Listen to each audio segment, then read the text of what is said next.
गर्मी में ससुराल की बालकनी वाली ठंडी हरी भरी रसोई। इसलिए तो कह रही हूँ मम्मी जी कि आप देवर जी और देवरानी जी को अलग कर दीजिए। हाँ, तुम बिल्कुल सही कह रही हो। वैसे भी वो दोनों हम पर बोझ ही है। ठीक है, मैं इस बारे में सोचूंगी। दोनों सास बहू प्लानिंग कर रही थी। वहीं दूसरी तरफ जब थोड़ी देर बाद सीमा दोपहर का खाना बनाने रसोई में जाती है तो देखती है कि पहले से ही नेहा वहाँ पर खाना बना रही है। तुमने मेरी परमिशन के बिना यहाँ पर खाना बनाने की हिम्मत कैसे की? दीदी, मैं तो सबके लिए ही खाना बना रही हूँ। दोपहर हो गई है, दोपहर में सबका खाने का समय हो गया है। देखो, ये मेरी रसोई है, यहाँ पर सब कुछ मेरे हिसाब से होता है। तुम यहाँ पर अपनी मनमर्जी नहीं कर सकती। अगर तुम्हें यहाँ पर कुछ भी करना है तो तुम्हें पहले मुझसे परमिशन लेनी होगी, उसके बाद ही तुम कुछ कर सकती हो। और हाँ, अगर खाना बना दिया है तो सबको परोस दो। ठीक है दीदी, मैं आगे से इस बात का ध्यान रखूंगी। इतना कहकर सीमा वहाँ से चली जाती है और उसके बाद नेहा सबको खाना परोसती है। ये कोई खाना है? कितना अजीब टेस्ट है इसका। लेकिन मुझे तो खाना ठीक लग रहा है। खाना तो बहू ने अच्छा बनाया है। अजी, आपको क्या पता, मुझे तो खाने का टेस्ट बिल्कुल भी नहीं लग रहा है। मम्मी जी, खाने में जो भी कमी है आप बता दीजिए, मैं फिर आगे से ध्यान रखूंगी। कोई जरूरत नहीं है आगे से ध्यान रखने की। बड़ी बहू है ना, बड़ी बहू खुद खाना बना लेगी। अरे मम्मी जी, इतना भी नहीं करना था। जब हमारे घर में फ्री की नौकरानी है खाना बनाने के लिए, तो मैं क्यों खाना बनाऊंगी?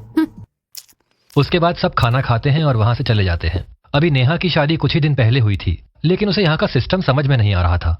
सब उससे गुस्से में बात करते थे और यहाँ तक कि उसके और उसके पति के साथ बहुत ज्यादा भेदभाव किया जाता था। एक दिन जब शाम को रोहन काम से वापस आता है। आ गया बेटा काम से। आज तो तुझे तनख्वाह मिली होगी ना? हाँ मम्मी, आज मुझे तनख्वाह मिली है। तो ला दे 10,000 मुझे। माँ, 10,000 देने के बाद मेरे पास कुछ नहीं बचेगा। अरे बेटा, अब क्या है ना, घर का खर्चा भी निकाला है और अब तुम्हारे पापा भी रिटायर हो गए हैं। बिजली का बिल, राशन पानी और फिर बहुत खर्चे होते हैं। तुझे तो पता है ना, आजकल 10,000 में तो कुछ भी नहीं होता है। रोहन सविता की बात मानकर उसे सारे पैसे देकर वहाँ से चला जाता है और जब रोहन अपने कमरे में जाता है। आप आ गए, मैं आपके लिए पानी लेकर आती हूँ। नेहा रसोई में पानी लेने आती है। तब मैंने अपना खाना बना लिया है, अब तुम अपना और रोहन का खाना बना सकती हो।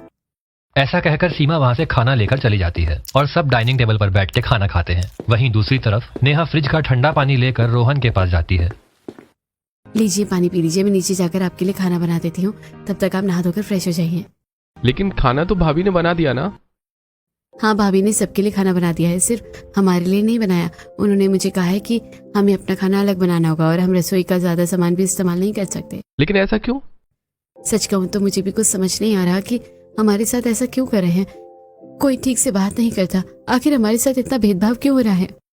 इस सवाल का जवाब तो मुझे भी नहीं मिला। हो सकता है कि भैया से कम पैसे कमाता हूँ इसलिए ऐसा हो रहा है। आज मम्मी ने मेरी सारी सैलरी ले ली। 15,000 में से सिर्फ 5,000 रुपए बचे हैं। इतने में पूरा महीना कैसे चलेगा?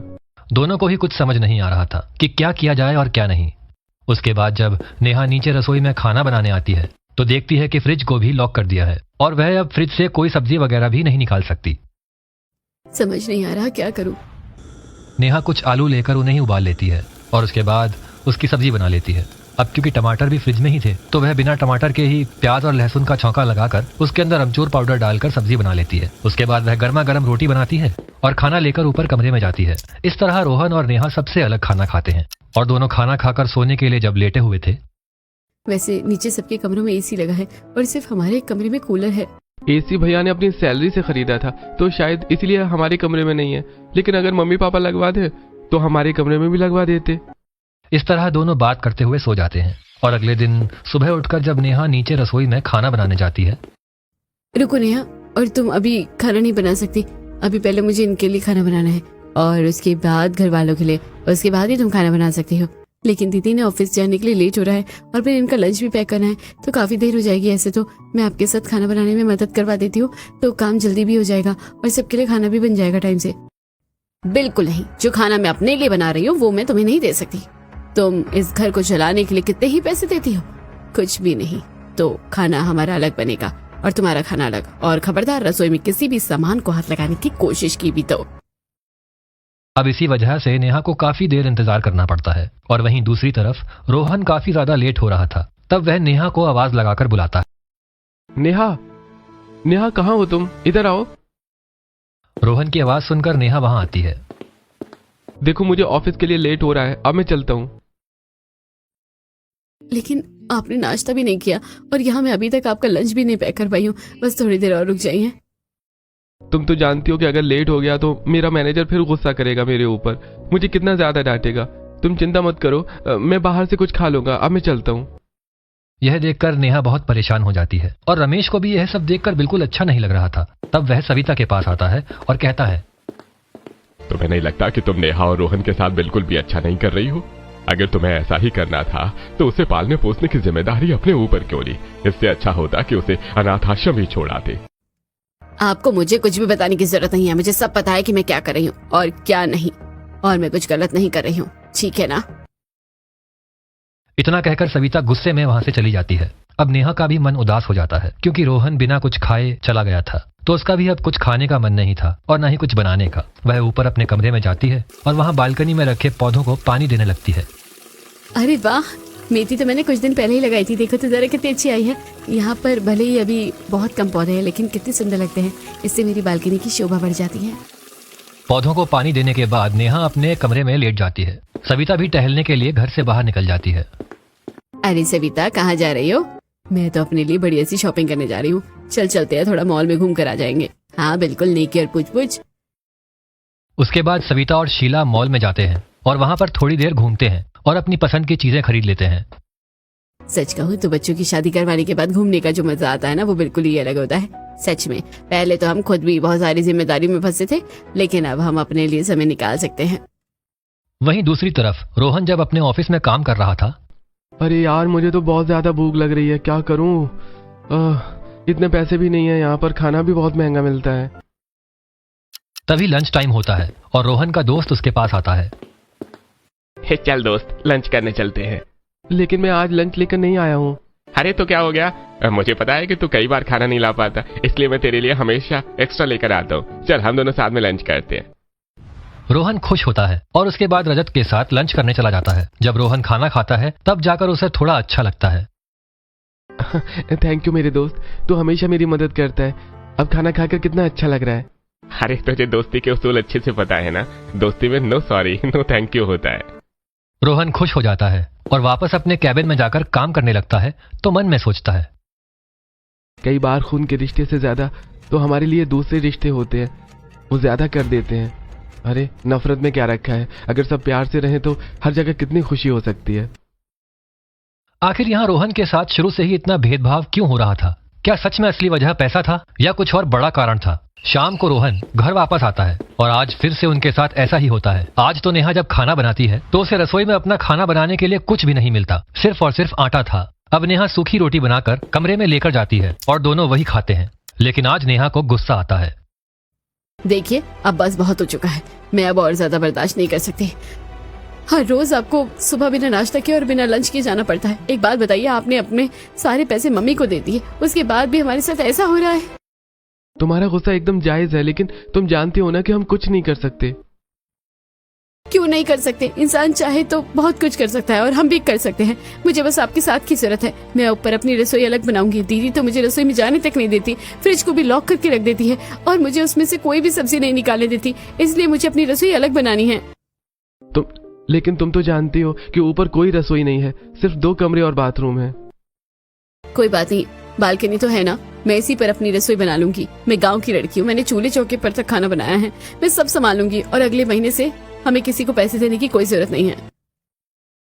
इस तरह नेहा स्टैंड लेती है और रोहन भी अच्छे से जानता था कि उनके साथ कुछ ज्यादा ही भेदभाव हो रहा है, वो बहुत गलत है। इसलिए रोहन कुछ नहीं कहता और नेहा का साथ देने के लिए तैयार हो जाता है। अगले ही दिन सुबह नेहा अड़ोस पड़ोस से कुछ ईंट इकट्ठा करती है। उसके बाद नेहा बालकनी पर ईंट से चूल्हा बनाती है और उसके बाद रोहन को कॉल करती है।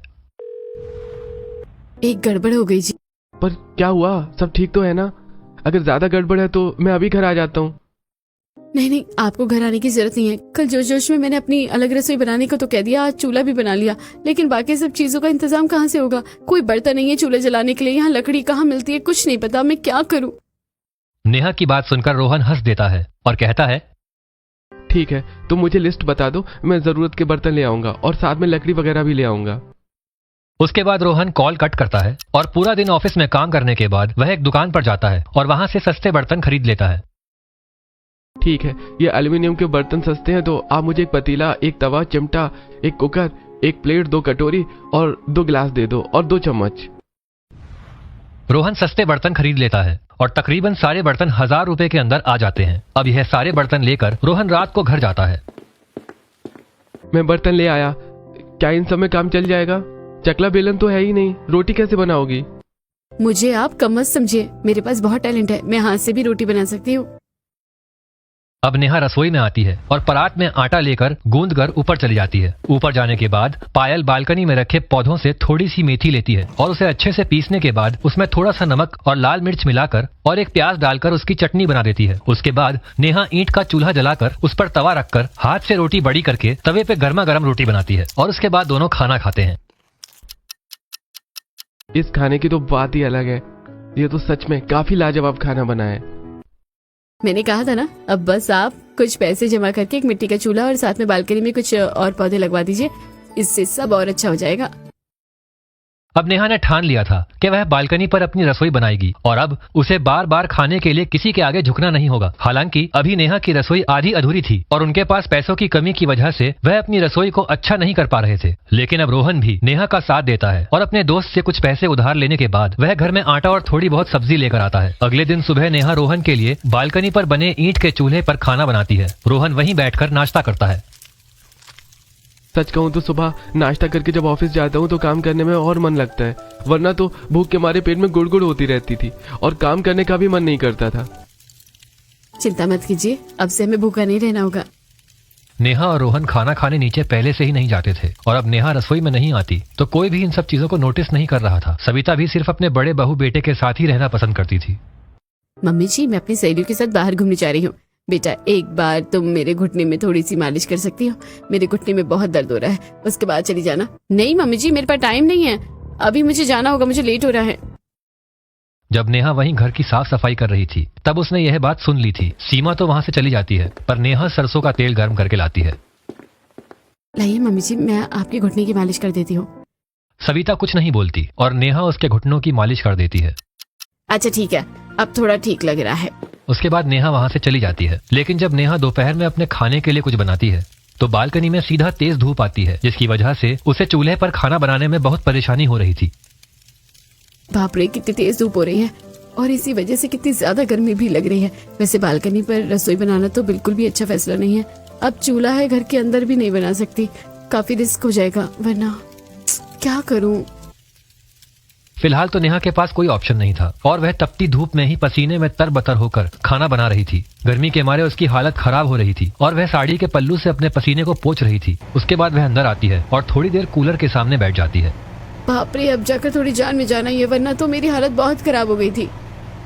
उसके बाद नेहा खाना खा लेती है, लेकिन प्यास के मारे उसका गला सूख रहा था, इसलिए वह नीचे फ्रिज से पानी लेती है और पी लेती है। लेकिन ऐसा करते हुए सीमा ने उसे देख लिया था। तुम्हारी इतनी हिम्मत कि तुमने मुझसे बिना पूछे मेरे फ्रिज को हाथ लगाया।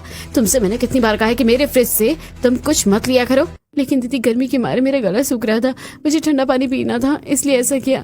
अब बस बहुत हो गया, मैं तुम्हें अब अपनी रसोई में और बर्दाश्त नहीं कर सकती। आज के बाद तुम मेरी रसोई में ना तो खाना बनाने आओगे और ना ही कुछ भी करने के लिए। सविता वहीं खड़ी यह सब देख रही थी। मम्मी जी, क्या मैंने कोई इतना बड़ा गुनाह कर दिया?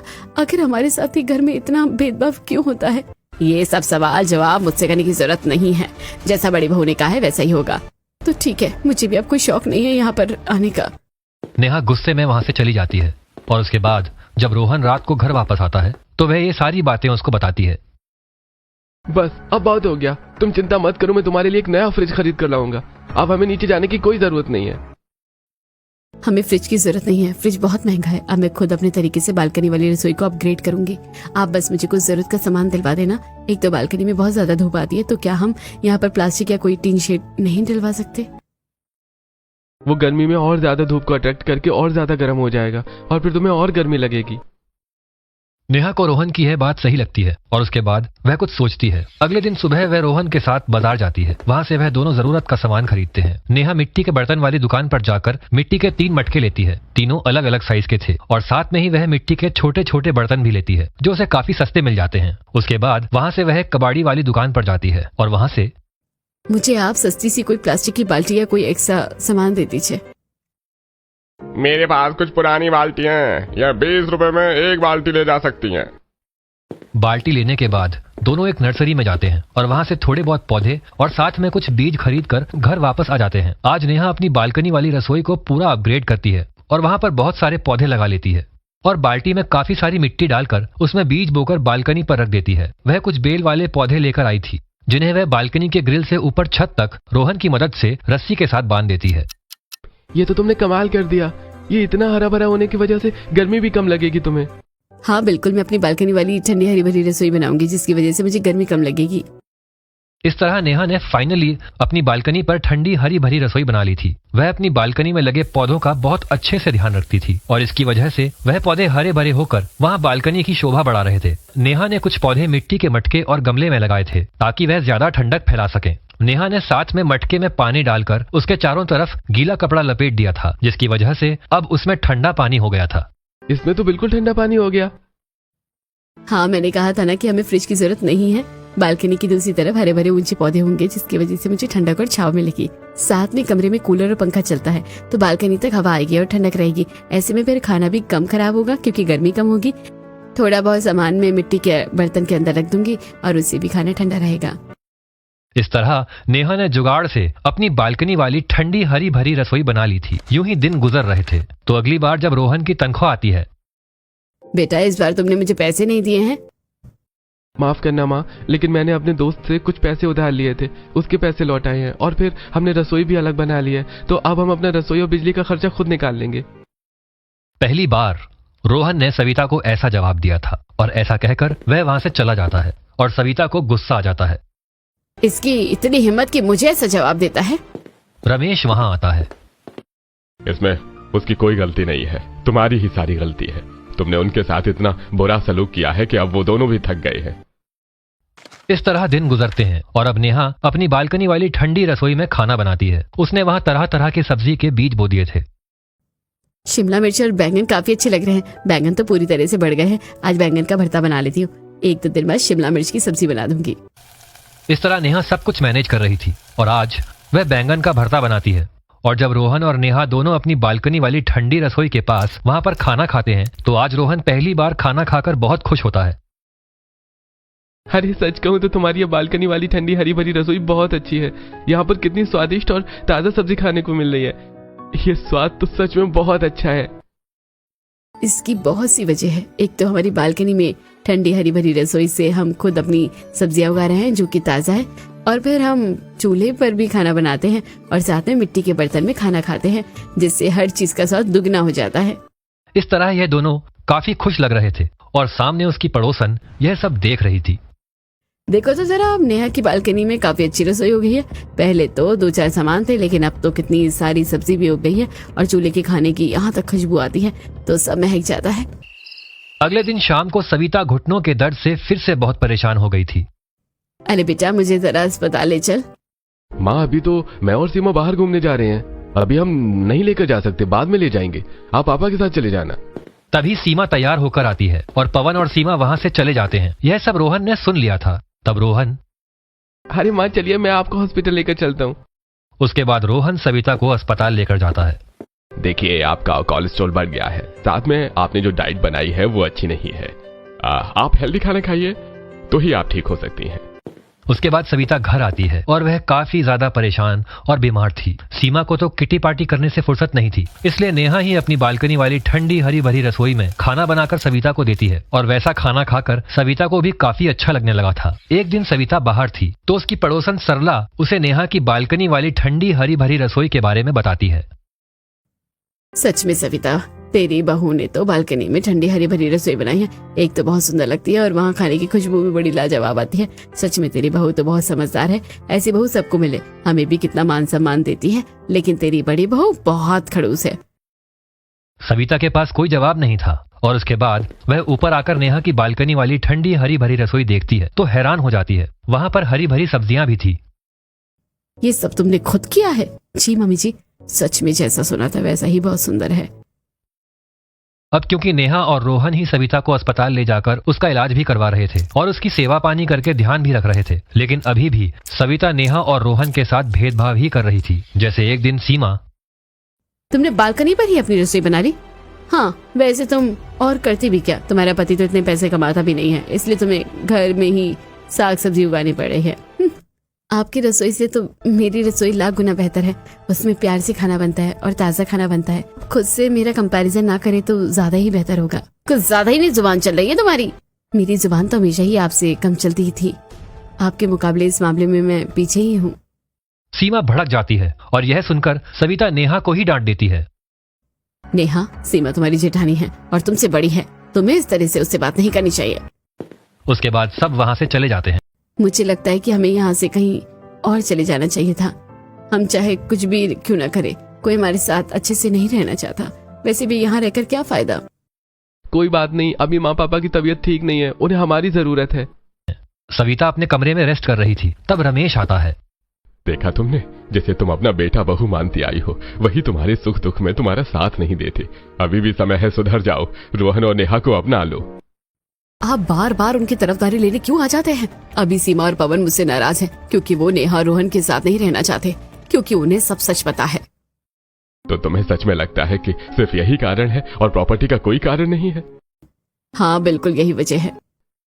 ठीक है, तो तुम उन्हें आज एक बात कहकर देखो, तब सच तुम्हारे सामने अपने आप आ जाएगा। शाम को जब सीमा, पवन, रमेश सविता के साथ बैठकर खाना खा रहे थे, मैंने एक फैसला लिया है कि जो भी हम दोनों का अच्छे से ध्यान रखेगा, मैं ये सारी प्रॉपर्टी उसी के नाम करूंगी, जैसे अभी नेहा और रोहन मेरी सेवा कर रहे हैं। यह बात सुनते ही सीमा और पवन बहुत ज्यादा भड़क जाते हैं। आप अच्छे से जानती हैं कि आप ये प्रॉपर्टी उनके नाम नहीं कर सकती। हमने ही हमेशा आपके लिए इतना कुछ किया है और उसके बाद भी अब आप ऐसी शर्त रख रही हैं। आप क्या कहना चाहती हैं कि हमने आपके लिए कुछ नहीं किया? हम यहाँ पर कोई कंपटीशन नहीं करने वाले हैं मम्मी। या तो आप प्रॉपर्टी हमारे नाम कर दीजिए, वरना हम जा रहे हैं हमेशा के लिए आपको छोड़कर। क्या तुम्हारे लिए सिर्फ प्रॉपर्टी मायने रखती है?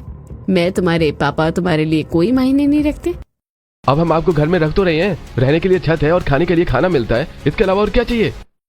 इसके अलावा प्यार, सम्मान और समय, जो ये तीनों तुम हमें कभी नहीं देते हो। हम तो कुछ नहीं जानते मम्मी जी, हमें बस प्रॉपर्टी चाहिए, वरना हमारा और आपका रिश्ता नाता खत्म। इतना कहकर सीमा और पवन वहां से चले जाते हैं। देखा तुमने, तुम्हारे बड़े बेटे बहू को सिर्फ प्रॉपर्टी का लालच है। कभी तुमसे तुम्हारा हाल चाल नहीं पूछा, लेकिन जिसके साथ तुमने भेदभाव किया उसी को तुम्हारी हमेशा परवाह रही है। यह बात सुनकर सविता को एहसास होता है।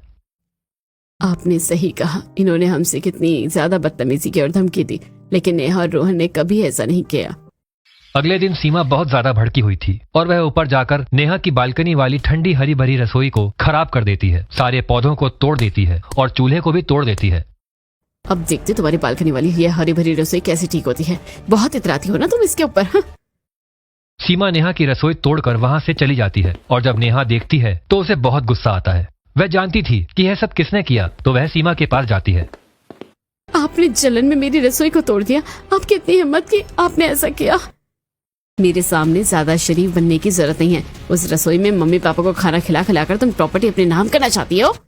इस तरह सीमा और नेहा की बहस बहुत ज्यादा बढ़ती है और नेहा रात के हुए झगड़े के बारे में रोहन को यह सारी बातें बताती है। तुम सही कह रही हो, यहाँ पर अब हमारा रहने का कोई फायदा नहीं है।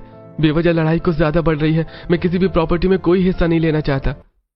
बिल्कुल हमें यहाँ से चलना चाहिए। उसके बाद नेहा और रोहन वहां से जाने का फैसला करते हैं और जब यह बात सविता को पता चलती है तो पहली बार सविता को बहुत बुरा लगता है। बेटा तुम यहाँ से जाने की बात क्यों कर रहे हो? अगर तुम्हें प्रॉपर्टी चाहिए तो मैं तुम्हें प्रॉपर्टी देने को भी तैयार हूँ। नहीं माँ, मुझे प्रॉपर्टी नहीं चाहिए और इस प्रॉपर्टी पर तो मेरा हक भी नहीं है। बेटा ऐसा क्यों कह रहे हो? क्योंकि मैं सब जानता हूँ मौसा जी। यह बात सुनकर सविता और रमेश के पांव तले जमीन खिसक जाती है। अरे सब जल्दी चलो, पार्टी में जाना, लेट हो रहा है। सब तैयार होकर एक पार्टी में जाते हैं जहां पर उसके सारे रिश्तेदार आए हुए थे। रोहन पार्टी में इधर उधर घूम रहा था। अरे रोहन बेटा कैसे हो? प्रणाम चाची जी, मैं ठीक हूँ, आप कैसी हैं? बस सब बढ़िया। रोहन वहां से चला जाता है और तभी कमला के पास रोहन की मामी आती है। वह दोनों बात करती हैं, लेकिन जब रोहन कॉल पर बात करके वापस आता है तब तो यानी ये अभी भी रोहन के साथ भेदभाव कर रहे हैं। मैं तो रोहन की मामी हूँ, सब जानते हुए भी उसे कुछ नहीं बता सकती। उसका दिल टूट जाएगा। रोहन के माता पिता बचपन में एक्सीडेंट में चल बसे, तब सविता दीदी ने उसे पालने का फैसला किया था, लेकिन अब वो उसके साथ ऐसा कर रही है तो ये गलत बात है। इससे अच्छा हम रोहन को रख लेते। सच में मुझे भी उसके लिए बहुत बुरा लगता है। तब मैंने सब कुछ सुन लिया था। यानी तुम्हें पिछले 3 साल से सब कुछ पता है और तुमने फिर भी कुछ नहीं कहा। कैसे कहता माँ, आपने मेरे लिए इतना कुछ जो किया है। फिलहाल हमारा यहाँ से जाना ही ठीक है, क्योंकि मैं नहीं चाहता कि भैया और भाभी को गलत फहमी हो और इस वजह से घर में आपस में लड़ाई हो। इतना कहकर रोहन और नेहा वहां से चले जाते हैं और एक छोटा सा घर किराए पर लेकर वहीं पर अपनी जिंदगी को शुरू करते हैं। घर छोटा है, लेकिन यहाँ खुशियाँ ज्यादा होंगी। मुझे यहाँ पर भी अपनी बालकनी वाली ठंडी हरी भरी रसोई जैसी रसोई बनानी है। मैं तुम्हारी मदद करूंगा। रोहन और नेहा दोनों मिलकर वहां पर बहुत सारे पौधे लगाते हैं और बिल्कुल वैसे ही बालकनी वाली ठंडी हरी भरी रसोई बनाते हैं। वैसे ही वहां पर चूल्हा, मटके और मिट्टी के बर्तन सब कुछ रखा जाता है। ऐसी हमारी ठंडी हरी भरी रसोई बन जाएगी। वह दोनों वहां पर अच्छे से रहने लगते हैं और कुछ दिन बाद रोहन और नेहा सविता को अस्पताल से दवाई दिलवाकर सविता और रमेश को वापस घर छोड़ते हैं। तब बेटा, तुम दोनों के जाने के बाद यहाँ मेरा मन नहीं लगता है। मम्मी जी, हमें जाना होगा। आप अपना ध्यान रखना और कभी भी आपको हमारे पास आना हो तो आप जितने दिन चाहे उतने दिनों के लिए आप हमारे पास रहने के लिए आ सकती हैं। इतना कहकर नेहा और रोहन वहां से चले जाते हैं। उन दोनों के जाने के बाद सविता को उन दोनों की कमी का एहसास हो रहा था। अपने बेटे को मैंने ज्यादा पढ़ाया लिखाया और रोहन को हमेशा हर चीज में पीछे रखा, कम पढ़ाया। इतना सब होने के बाद भी उन्होंने ही मेरा ज्यादा ध्यान रखा। उन दोनों की बड़ी याद आती है।